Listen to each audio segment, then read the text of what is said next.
It's 5 o'clock. Now, Fox 35 News at 5. Tonight, some lawmakers are pushing for a plan that would ban abortion and some forms of birth control. Mississippi's Attorney General is just the latest to endorse this proposed amendment, and it's already being discussed here in Florida as well. Last week, I spoke with people on both sides of this very controversial issue. Let's talk about this very controversial issue some more. Daniel Becker is a board member on Personhood USA. Dr. Joyce Hamilton Henry is with the ACLU of Florida. Dan, we're going to start with you. This is a new term in our vernacular, personhood. Tell us exactly what this movement is about. Personhood is the human rights movement for the 21st century.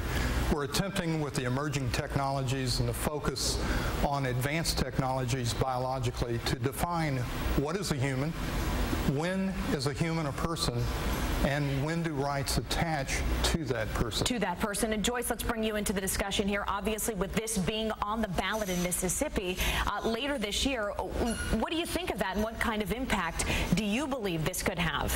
I think this is the personhood movement is a narrow, destructive, extreme political agenda, which is intended to criminalize medical care. Well, and Daniel, that's been one criticism has been, will birth control eventually be outlawed? What about stem cell research? How do you define or get around all of those very sticky things? It will have a legal effect immediately if passed in Mississippi, but it won't be to outlaw birth control. Birth control will still be accessible. Abortifacients will not. Stem cell research will not be curtailed. That is not true. What about in vitro fertilization? That was another concern that critics had brought up. In vitro fertilization will continue. There will be certain eugenic processes and selective reduction is one of them that would be banned immediately, but fertility treatment will still be available to the majority of the people. Joyce, what do you make of that? I mean, they're leaving science alone, it seems, which seems to be a big part of the criticism. I think we should not be fooled. This is clearly a frontal attack on Roe v. Wade.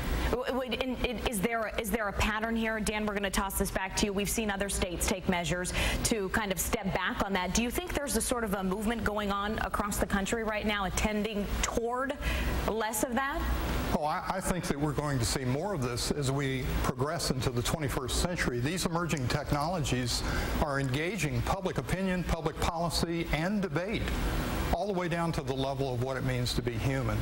Therefore, this will only increase in dialogue and discussion as the past lines of pro-abortion, anti-abortion tend to fade into insignificance in light of the 21st century issues. Joyce, we only have a couple of seconds left. I'm going to let you have the final thought here.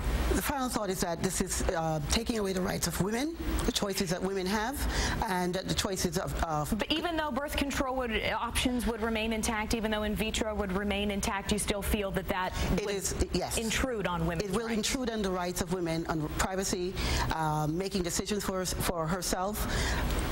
Yes. Okay. Well, again, this is going to be on the ballot in Mississippi, and there certainly has been a movement across the country with this personhood group, and we look forward to seeing what happens so we can bring you guys back in for another debate. So, Dan and Joyce, thank you so much. Thank you. Okay, thank you.